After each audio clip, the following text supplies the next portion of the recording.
강의를 하는데 이 강의는 이 교재로 합니다.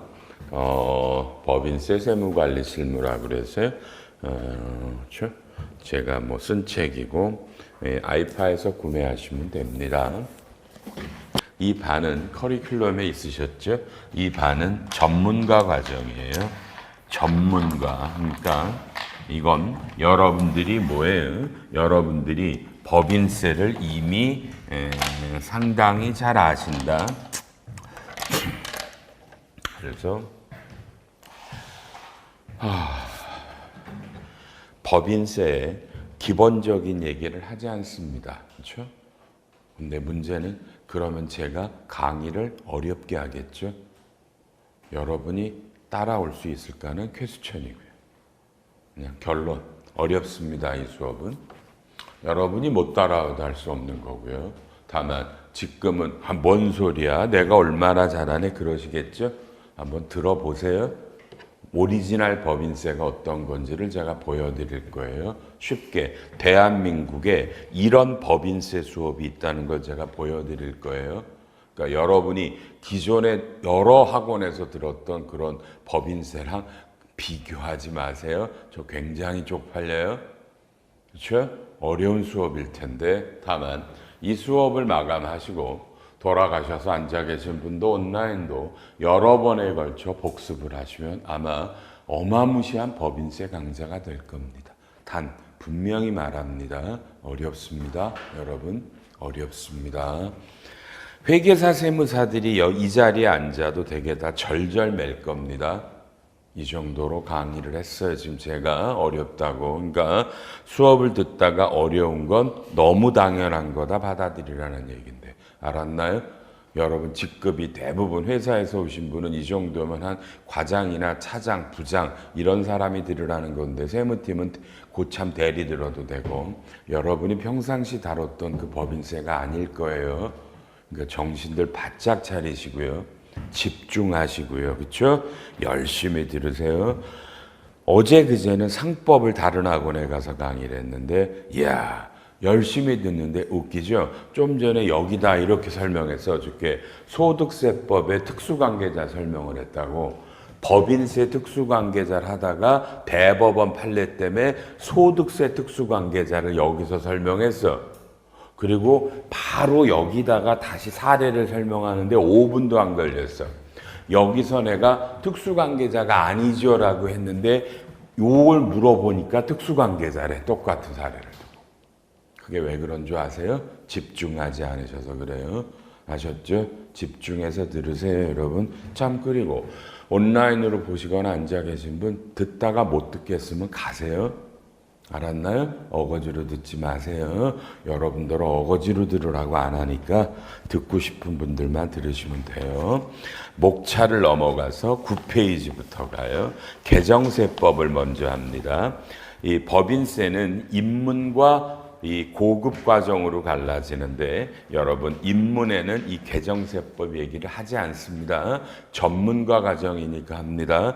2025년에 법인세법이 개정된 건 1번 비영리법인의 유무형자산 처분 수익을 과세소득에서 제외하는 규정을 합리화했다. 이런 건 안 보는 거예요. 우리는 무조건 영리법인 위주로 합니다. 비영리는 하지 않고요. 2번 신탁소득 귀속자 예외 규정. 여러분은 이건 읽어도 몰라요. 읽어도 모르지만 이번에 오른쪽 개정된 내용의 밑에서 셋째 줄에 조각투자 상품인 수익증권이 발행된 신탁은 소득세법상 배당소득이라는 말이 나왔다. 맞아요? 5초 안에 대답. 이게 뭔지 저한테 설명하세요. 조각투자 상품 수익증권이 발행된 신탁이 배당소득이라고 써있죠. 맞죠? 저한테 설명하라니까 이게 뭔지. 올해 소득세법 개정 내용이에요. 빨리 설명해요.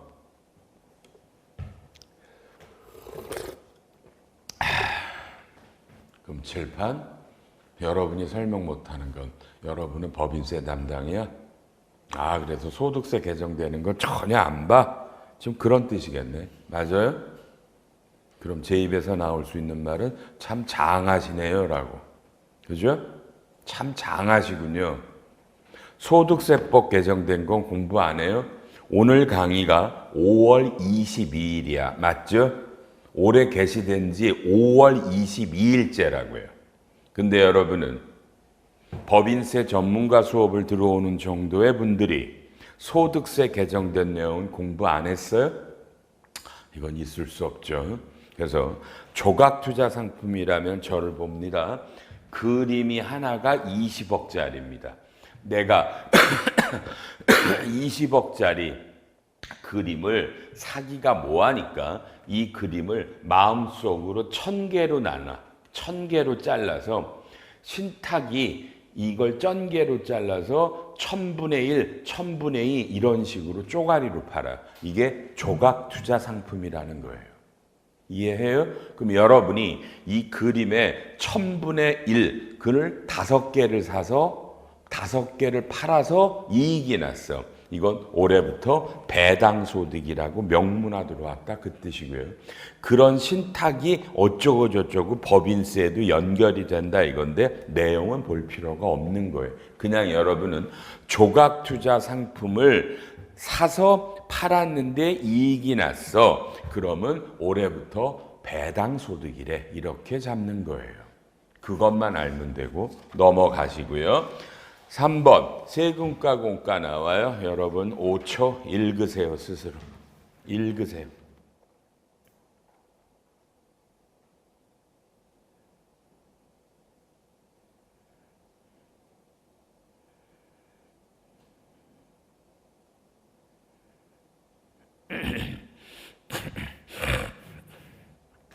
자, 이건 문구가 바뀌었죠. 종전에는 위반에 대한 제재라는 말이 들어갔는데 이번에는 제재라는 말이 빠져서 그냥 어떤 법을 위반해서 나가는 건 공과금은 불산입니다라고 돼 있죠. 그럼 여러분은 또 5초 안에 대답. 이거에 개정된 이유는 뭐예요? 이 조항이 개정된 이유는 장애인 고용부담금이죠. 장애인 고용부담금이 여러분 생각에 말해봐. 어떤 법률에 따르는 의무를 불이행하거나 금지하거나 제한해 위반에 대한 제재야? 장애인 고용부담금은 장애인을 쓰지 않으면 부담금을 내라는 거야. 장애인들을 위해서. 여러분 대답. 그게 제재야? 아닌 거죠. 논리적으로 따지면 맞아? 장애인은 근무에 제약이 있잖아. 쓰면 좋겠는데 우리 회사랑은 안 맞아서 우리가 그분들을 위한 금액을 냈잖아. 이걸 제재라고 보기는 어렵잖아. 그래서 여러분 히스토리 알아요? 칠판 장애인 고용부담금은 법에 없어요. 기획재정부가 유권 해석으로 언제 2018년부터 선금 불산입을 했어요. 법에 없다고 유권 해석으로요. 그러면 지금 몇 년이 지났어?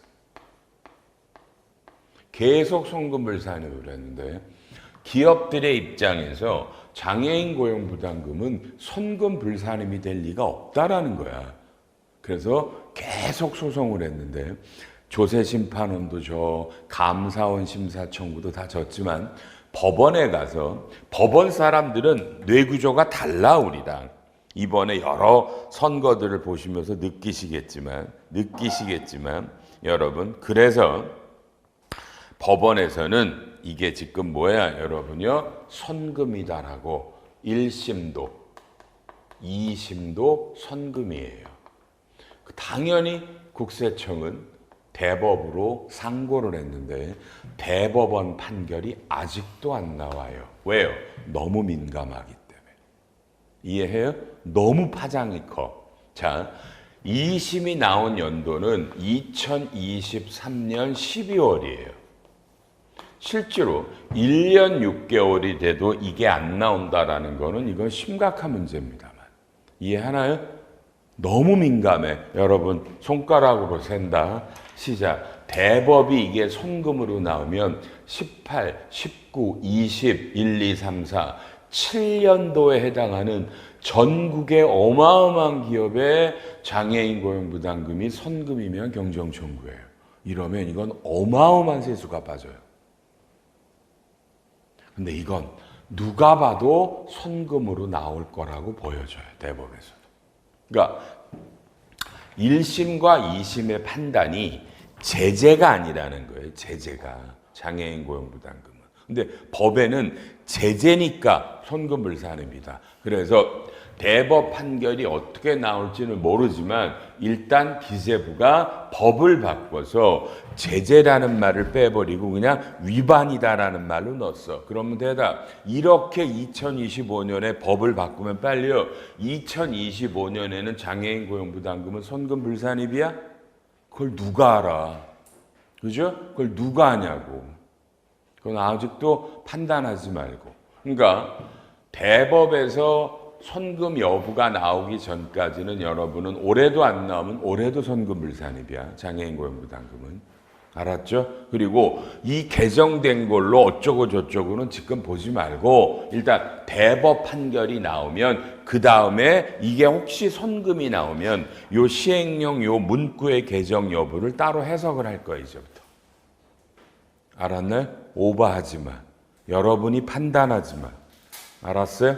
이건 중요한 조문이야. 다만 기재부는 온몸을 부르짖고 있는 거야. 뭐라고? 장애인 고용부담금은 선금불산입이 맞지 않아요. 개인적으로는 선금입니다. 이건 선금이고요. 자, 기재부가 이런 게 오바죠. 왜 멀쩡히 선금을 왜 유권 해석으로 부인하냔 말이야 이걸. 그죠? 취지는 알지만 기업들도 입장이 있지. 맞잖아. 그죠? 장애인들이 일하기 어려우니 그 대신에 그 사람들을 위해서 부담금을 내줬잖아. 장애인 재활을 하라고. 맞나? 그게 왜 선금불산입이냐고. 이해해요? 세법은 이렇게 첨예해. 그리고 대법 판결이 아직도 1년 6개월째 안 나오는 건 문제가 있고요. 맞나요? 이게 정치권이면 금방 나왔을 텐데 그지? 이런 거 기다려보자. 그죠? 언제 나올까 잘 모르겠어요 이거. 지켜봐요. 너무너무 민감한 거. 자, 4번에 임직원의 할인 금액 칠판 보면서 제 아들의 친구가 저희 집에 왔어. 제 아들의 친구면 당연히 저한테는 자식이고 걔는 저한테 당연히 아버지라고 부르지. 현대자동차 과장이야. 아들아 너 뭐 타고 다니니? 그랬더니 내 아버지 저 GV80 타요. 얼마니? 8천만 원이에요. 너는 과장이면 몇 프로 DC 해줬니? 예, 아버지 저 30% DC에서요. 2,400 DC에서 실제로는 5,600에 샀어요. 칠판 보면서 여러분 이놈은 얼마를 DC했다고요? 이건 첫 번째 질문. 근로소득이야 비과세야? 2,400원.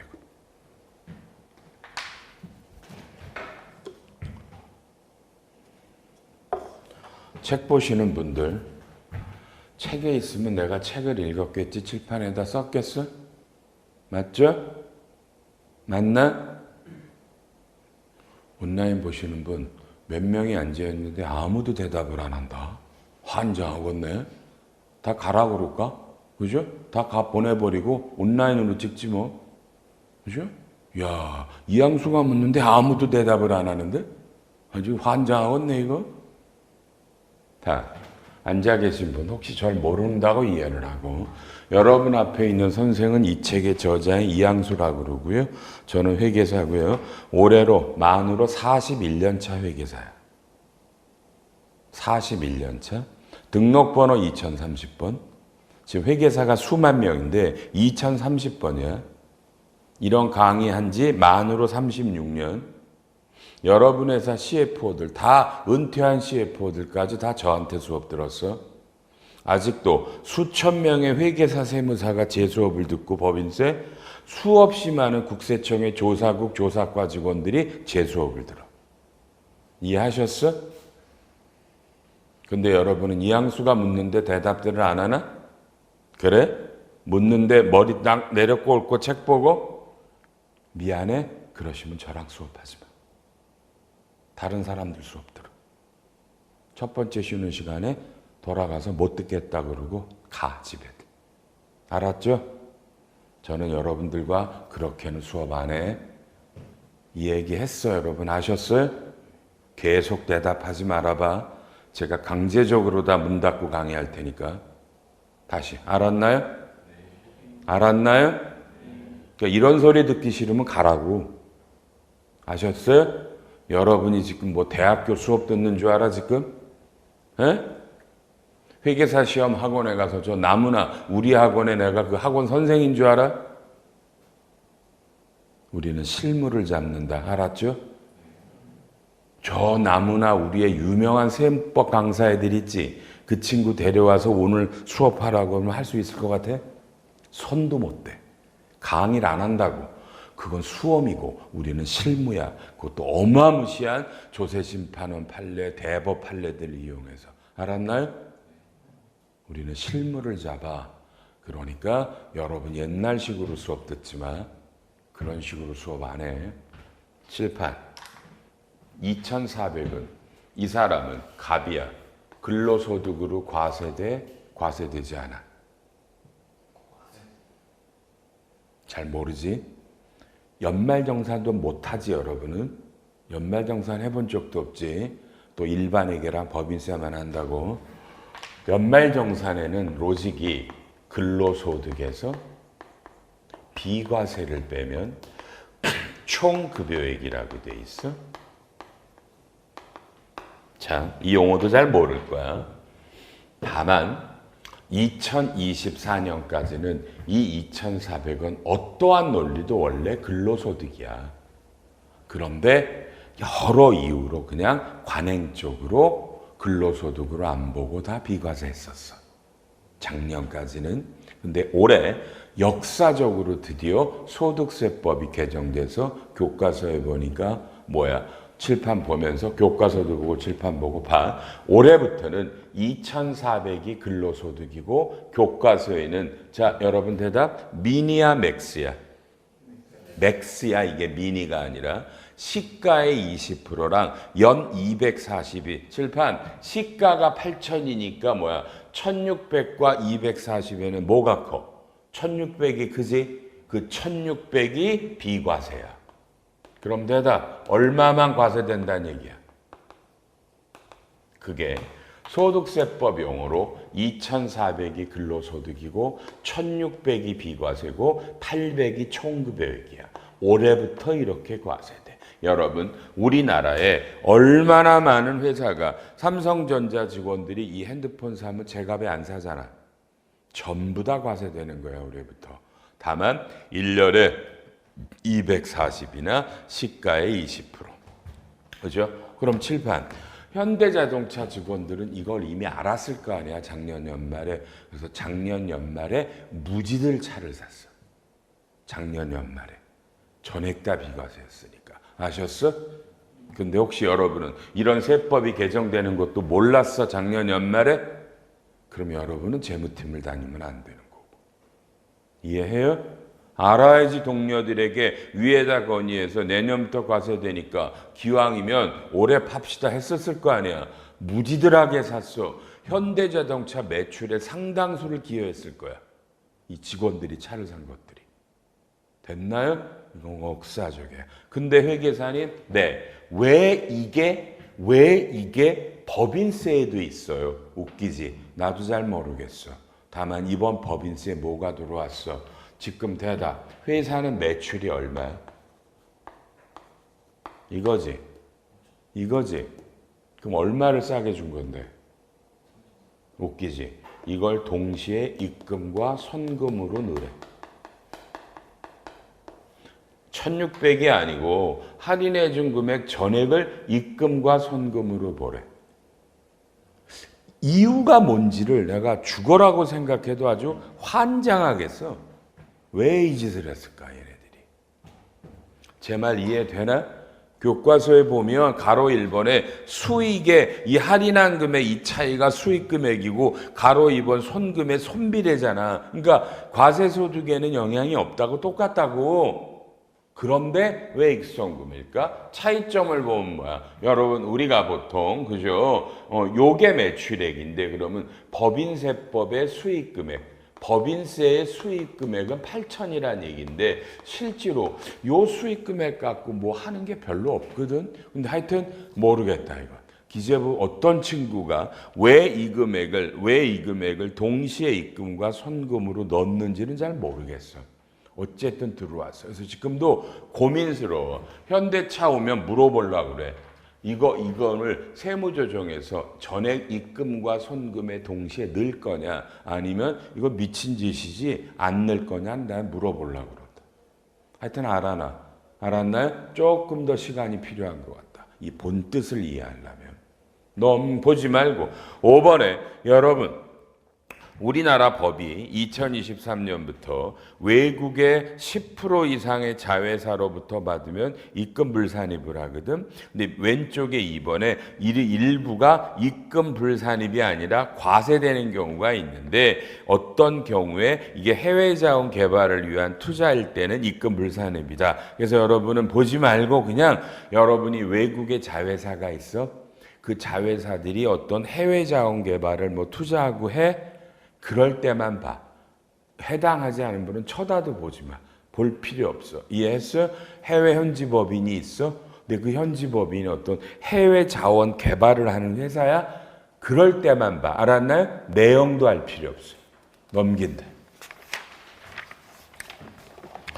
6번 스탁옵션 송금산입 명확화. 여러분 대답. 제목이 뭐가 바뀌었대? 명확하래.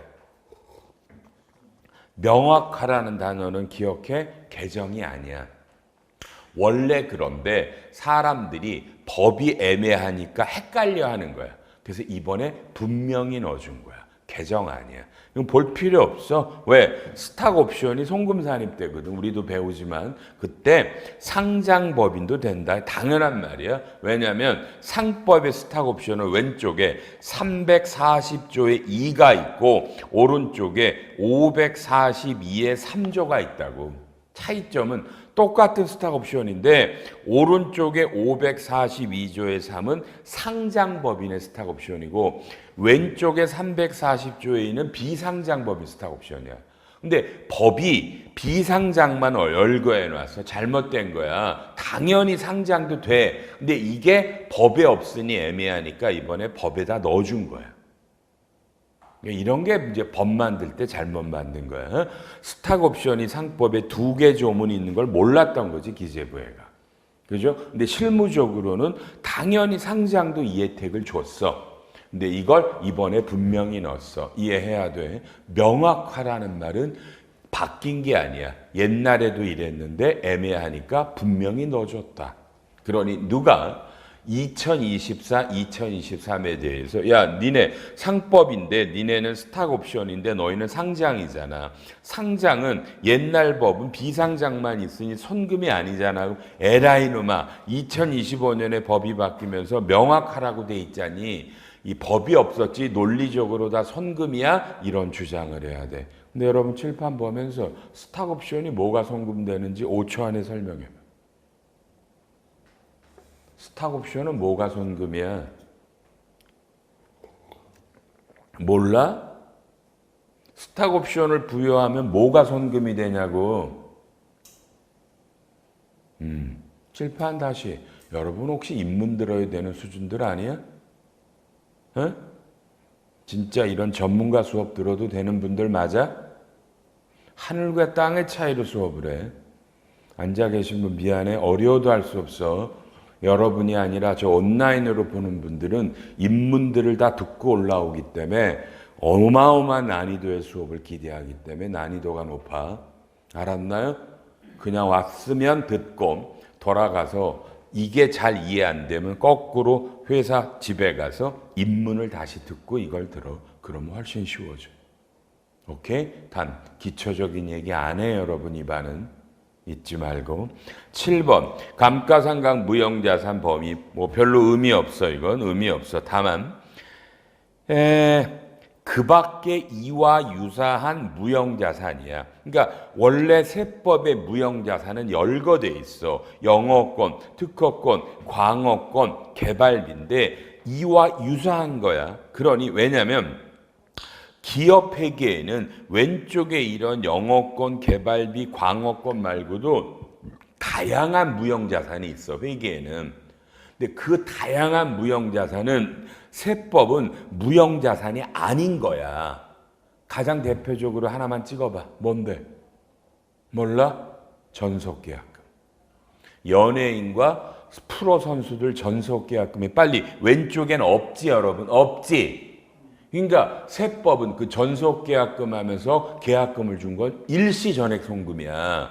근데 회계에는 무형자산이라고. 그래 여기서 세무조정이 뜨는 거야. 그럼 다시 근데 이번에 뭐가 들어왔어?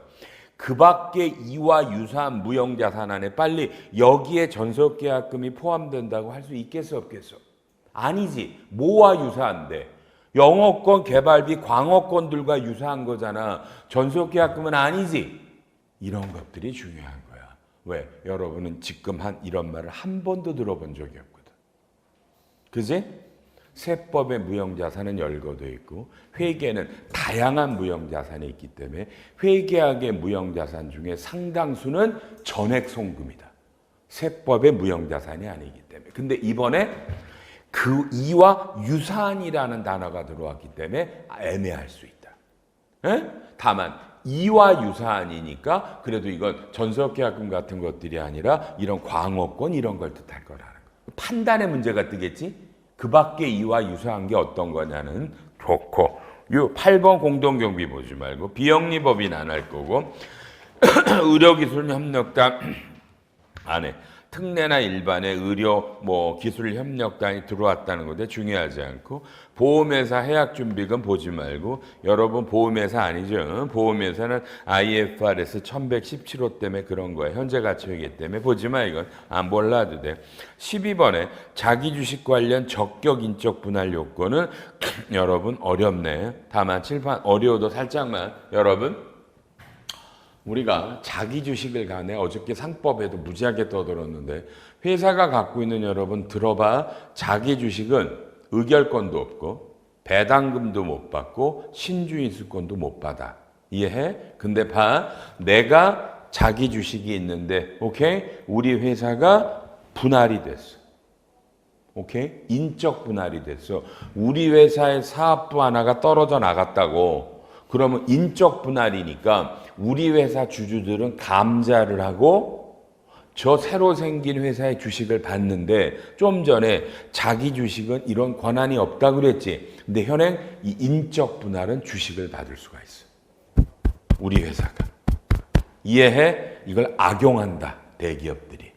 악용을 해. 이게 가능한 건 세법이 아니라 자본시장법이 있기 때문에 가능한 거야. 자본시장법에서 그래서 이번에 현재 자본시장법 시행령 개정안이 올라가 있어. 자기 주식이 있는 회사가 사업부를 떼어서 인적 분할해서 뭐죠? 할 때 자기 주식을 못 받는다라는 개정안이 올라가 있다고. 그러면 이 개정안이 되면 자기 주식을 못 받을 거 아니야. 그지? 그런 분할이면 적격 분할이라는 세무상 요건을 줄 때 균등하게 받아야 된다라는 말이 있어. 그럼 자기 주식이 안 받으면 이게 균등한 게 아니라서 이번에 법인세가 먼저 자사주를 분할을 할 때 자사주 배정을 안 받아도 적격 분할에 해당합니다라고 미리 법을 바꿔준 건데 문제는 자본시장법이 아직도 안 바뀌었어.